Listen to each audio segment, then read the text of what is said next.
Hi there, my name is Christy Novak, and I'm going to try to talk as fast as possible because 5 minutes isn't that long. So I read through the dispositions, the in-task dispositions, and I took the survey. I thought it was very interesting. I did not score anything below agree, so hopefully that means that I'm good educator material and not in denial. So we shall see.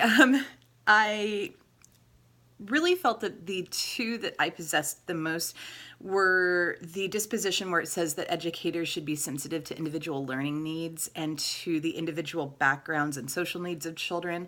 I feel that that is so important. I want my students to know that I see them as individuals and not just a number or a desk filled, right? So to me, that is extremely important to nurture in my classroom, and I feel that by granting kids their individuality and respecting that, we are doing them a great service as educators because they are going to gain confidence through that and know how important they are in this world. The other thing that I really feel that I personally possess as an educator is the idea that we believe that all students can learn. I absolutely love that one. I think it goes hand in hand with realizing that kids are individuals and they are not little cookie cutter people.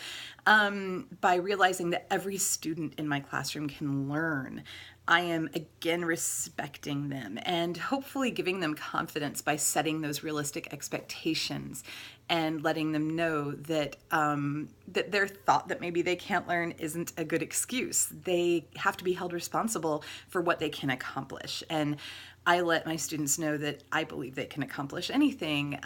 It's just finding the way that they best learn.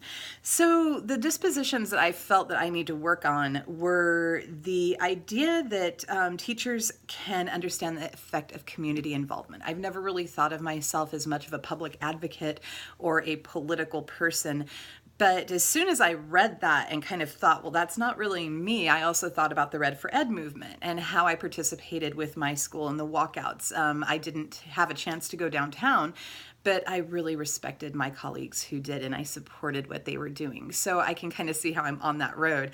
The other thing was when it said that educators should recognize that reflection combined with experience leads to growth. That was something I simply hadn't thought about. And I think that's because my being in the classroom is still so new. I feel that that's something that's going to develop over time. Now, how am I going to uphold these dispositions in my classroom? I think just by remaining intentional in keeping them in mind. I'm actually thinking about printing this disposition survey out and putting it in my teacher binder, where as I flip through my binder, I'm going to see it every day so that I can intentionally kind of keep that in mind. That would be my plan for how I'm going to keep them at the forefront while I'm in my classroom. As far as how they can help me understand others' genders, cultures, learning differences, to me, that is standard 2. That's the one that I talked about first, where we need to be sensitive to kids as individual learners and to their social needs and to their backgrounds.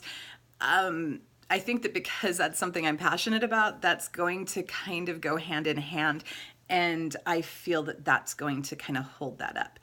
How am I going to avoid potential bias? I like that question. I had to think about that one for a while. I think for me, it's going to be disassociating myself from my personal experiences with kids who have some sort of learning difference and respecting each child with their own individuality. My son has high-functioning autism. My daughter has ADD and dyslexia. So I need to step away from my experiences as a mom and really grant those kids their autonomy and understand that they have their own individual needs and don't see it through the filter of what my kids have gone through. Finally, how do I anticipate using the feedback from my observations and evaluations and data? To me, that is, again, a matter of intentionality. I definitely want to use that feedback to improve my teaching performance. I'm very open to feedback. I often ask my principal to give me feedback. It's something that I strive for. I want to improve my teaching. And I think having that data and having those evaluations is going to be a great tool to help me with that. As long as I want to improve, I feel that I will always be open to what people give me to improve myself. So I'm so sorry this went over a few seconds. Thank you so much. I hope you have a great day, and bye.